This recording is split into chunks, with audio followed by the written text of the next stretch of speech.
So when that fire comes, just let it burn. Let it burn.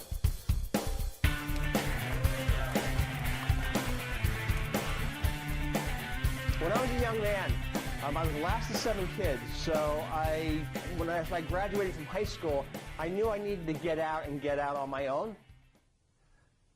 So I was sending out course catalog or requests for course catalogs all over the place. And then one day I got this course catalog coming from Montana State University. And there was this aerial photo of the campus with the Bridger Mountains in the background. Now I don't know how you decided where to go to college when you were a young person. But for me, I looked at that photo and my first thought was, that looks like a great school. One of the experiences I had out there, I don't know if you recall the Great Yellowstone fires. Burned out about 65% of the park. And also led to one of the most iconic photos of that decade. And these are a pair of elk standing in the middle of a branch of the Yellowstone River. I learned a lot about forest fires when I was out there, of course. And the most dangerous fire that there is, it's called a crown fire. A crown fire is the one where it gets into the tops of the trees, and the fire advances from top to top to top.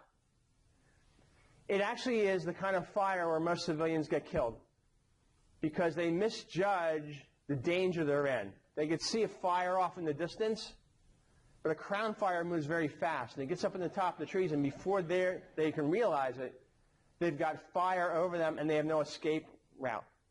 So a crown fire is the most dangerous one. And you look at this photo, I'm guessing that maybe about 5 minutes before those elk were standing there down in their field looking up going, there's a little bit of fire on top of the ridge. And 5 minutes later, they're having to escape into the river. I posit that there's something similar going on in our economy. That for years, for at least 5 years, and for some of us even longer, we've been pointing out there's some fire up on the ridge. And all of us can take a look up there and we understand, wow, there's some danger in that fire, but we may be underestimating how quickly that's going to get down on us. Now, I'm not giving any projections today. I am not an economist. I don't know, what's going to happen in the future. But I can tell you this, that we are on uncharted territory. The condition of the American economy today, we are in a place where we have never been before. So I'm always very skeptical of anybody who makes proclamations that they know what's going to happen in the future.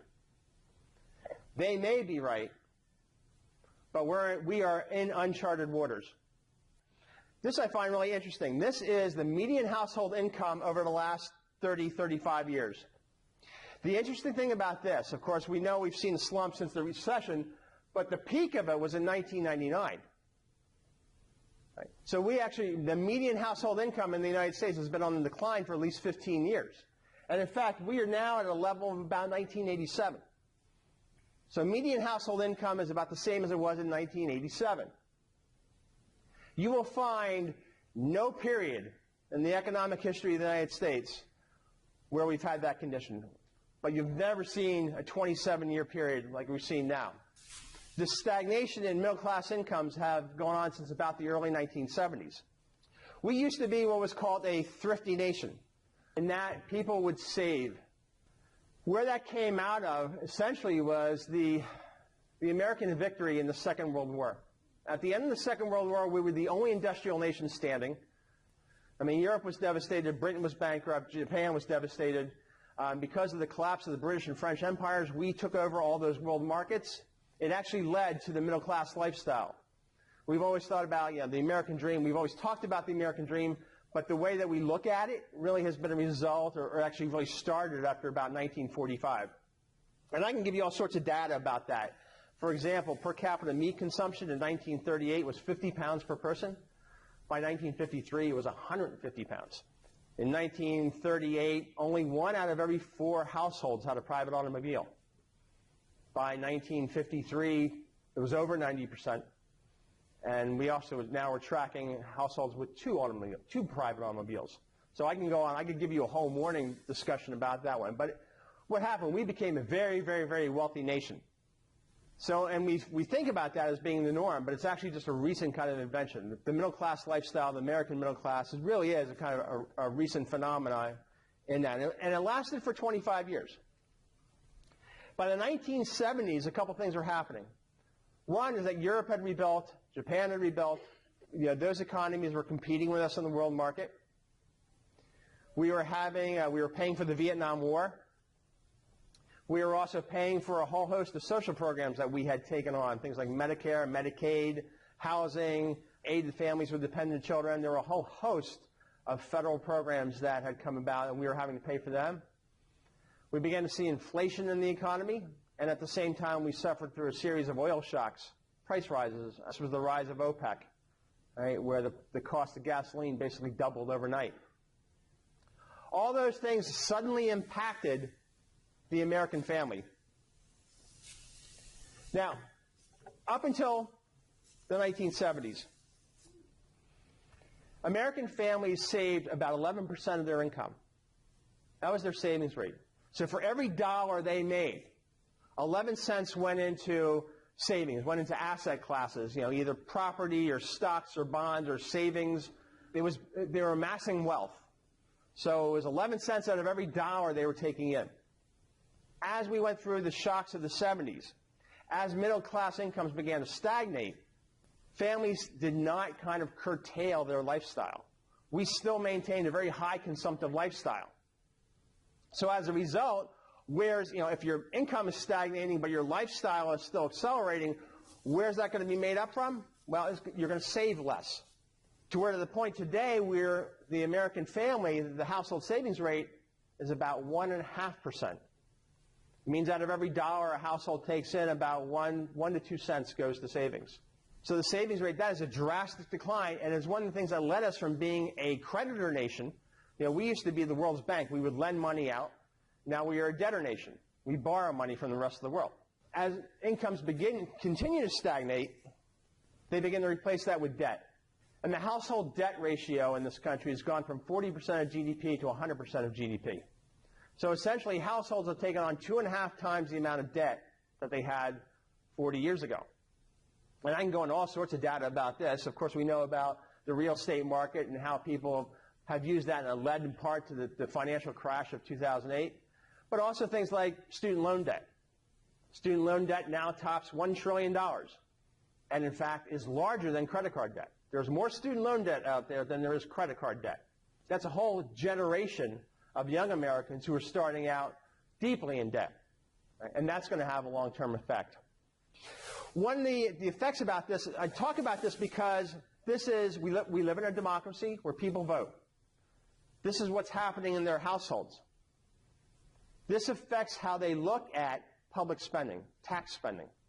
And since most of our work is funded through the public tax system, that's had big effects.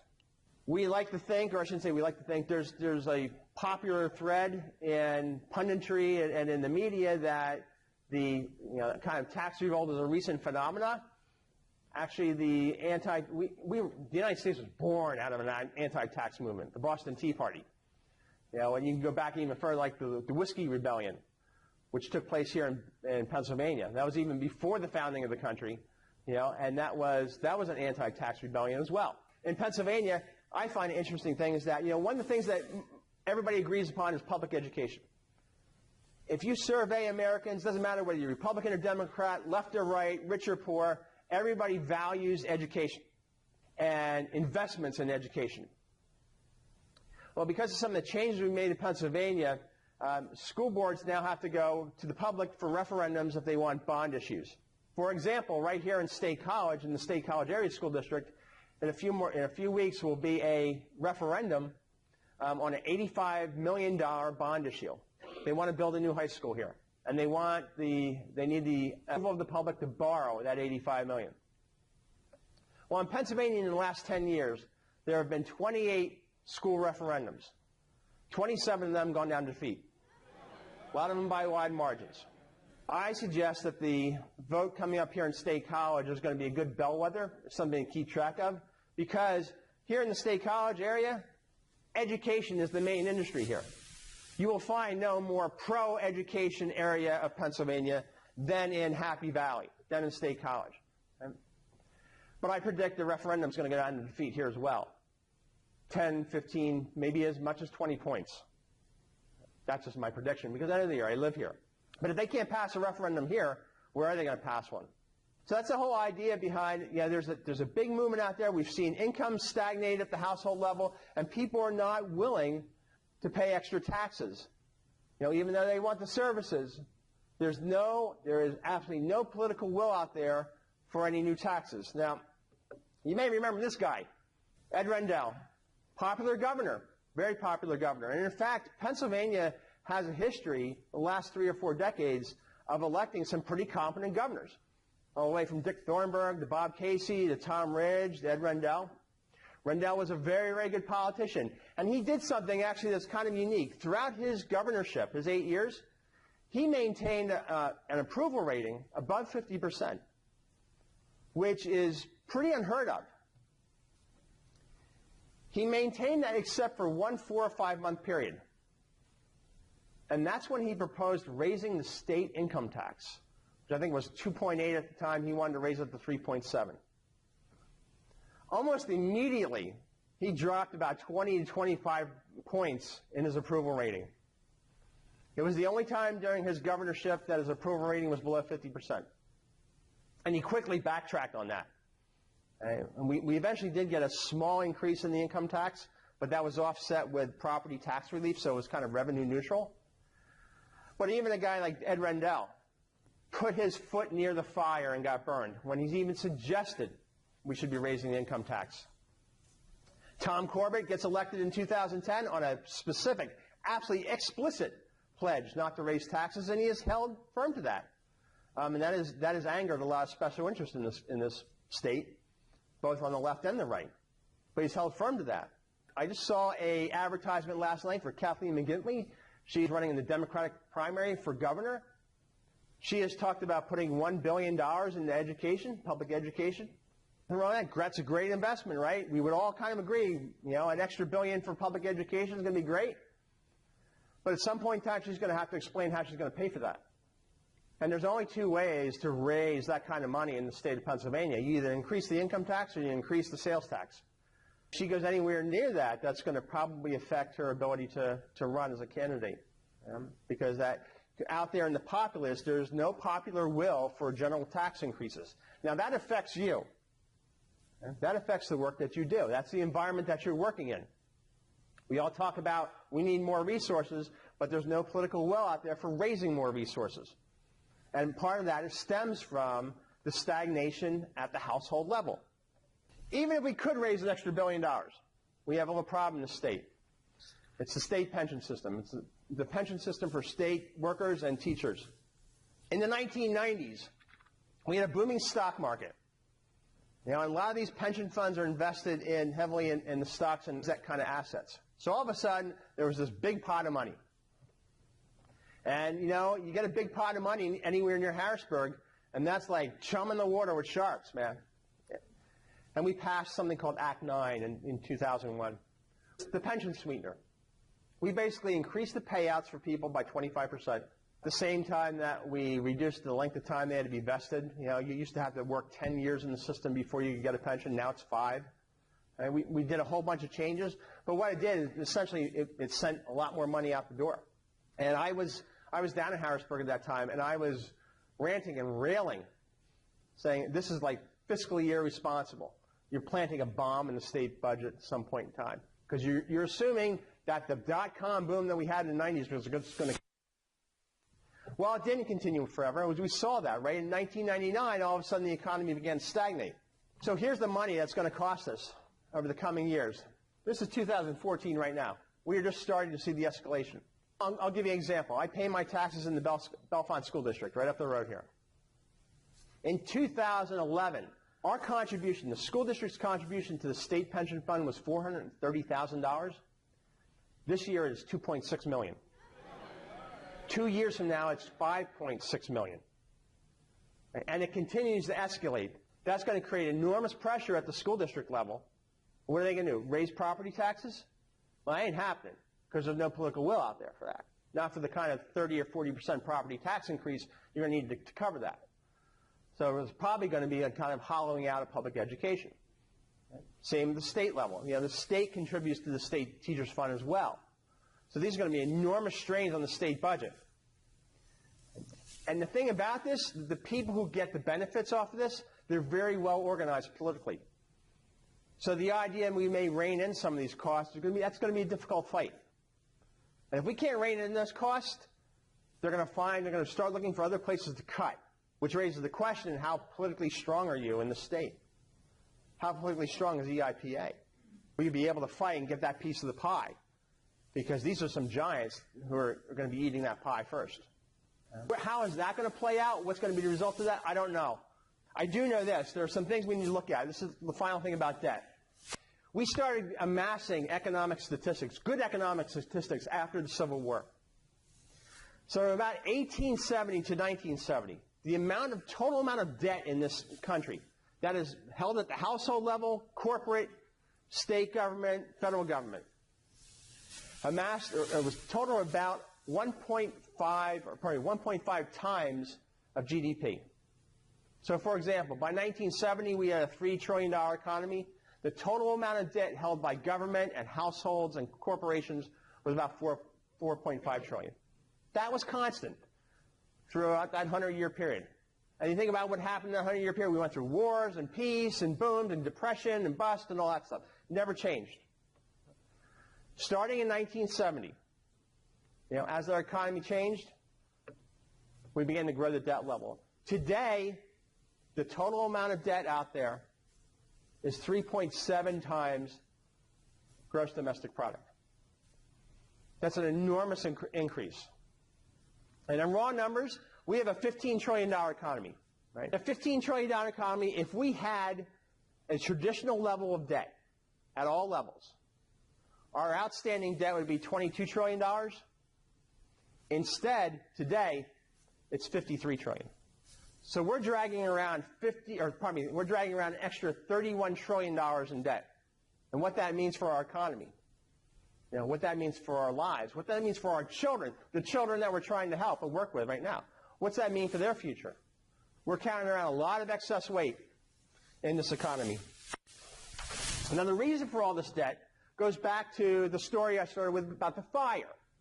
We have been amassing this debt because we have not want to fundamentally change our lifestyles or our communities.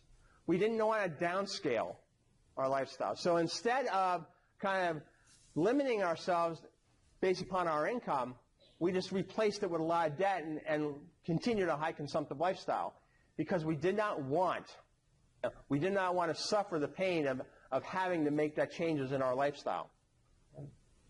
Smokey the Bear. Smokey the Bear saying only you can prevent forest fires. And for years, that was our policy. Anytime there was a fire, we went and put it out right away. The problem with that is this. Fire is a real natural part of the life cycle. So we were spending all these years trying to suppress fire, and as a result, two things happen. Trees begin to grow out, so they block more sunlight from the ground.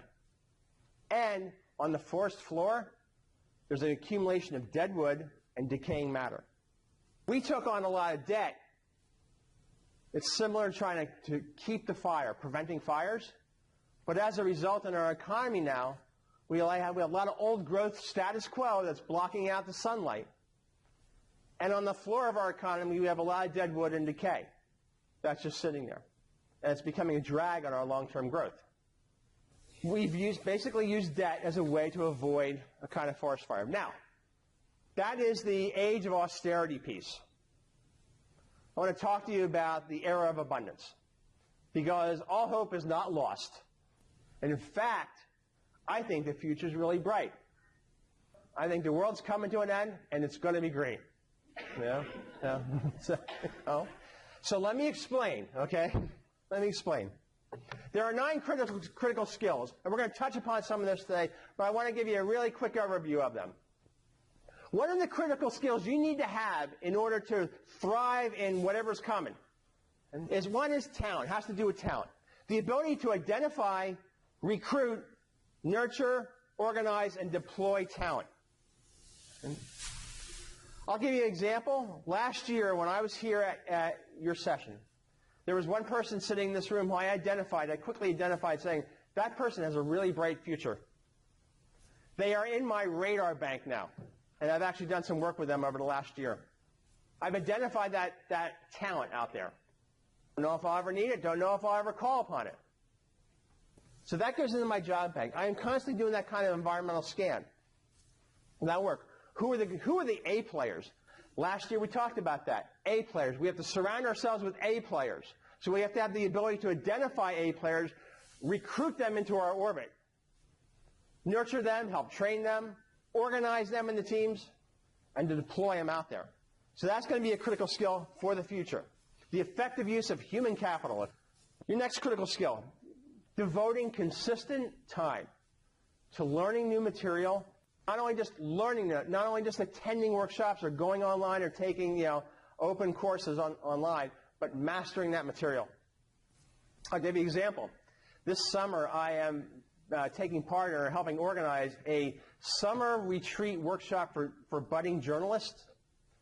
And in their agenda, what they have is a section on Excel, Microsoft Excel, which I thought was kind of interesting. The person told me, saying, hey, if you're going to be a journalist in the future, you're going to know you have to know how to work with data. You absolutely have to know how to work with data. It's not just about putting words together. It's not just about sitting there saying, Tina said this, Shirley said this, and no, it's about being able to get in there and understanding numbers. So being able to learn and master Excel is going to be a critical skill for journalists in the future. Fusion, the ability to take ideas from different places and fuse them, synthesize them into new learning and new understanding. I'll give you an example. I probably have learned more about human behavior from economics than I ever learned from psychology or sociology. But I never really thought, I always thought microeconomics was about the numbers. It was about the resources. No, it's about human behavior. Entrepreneurship. Developing an entrepreneurial mindset. And in fostering that and creating entrepreneurial environments. Right here in State College, we have something called the New Leaf Initiative. I encourage you to take a walk over there. It's right in the municipal building, like 2 blocks from here. It is a co-working space. It is a place that they've created where people can come and just people from all sorts of different fields come and work. They have all sorts of infrastructure there, wireless, small offices. But the idea is to kind of foster that kind of environment where people can unleash their entrepreneurial skills. Okay? We need to create that in our own organizations. We need to be able to take on risk. And if you remember last year I was here, we talked a little bit about Dan Pallotta and his work in the nonprofit sector. One of the things he's talked about is nonprofits need to get comfortable with taking risks. Learning how to collaborate. Collaboration is not coordination. Collaboration is where 2 people come together, they both have skin in the game. They both have a vested interest in an outcome. The writer Victor Wang, who is a venture capitalist out of Silicon Valley, talks about the rainforest. He compares a rainforest with a plantation. On a plantation, you know what you're going to grow, you know when you're going to plant it, you plant everything in rows. If there are any weeds that crop up, you kill them. You generally know what you're going to harvest, when you're going to harvest it, and about how much you're going to get in. It's very orderly. That is strategic planning, baby, right?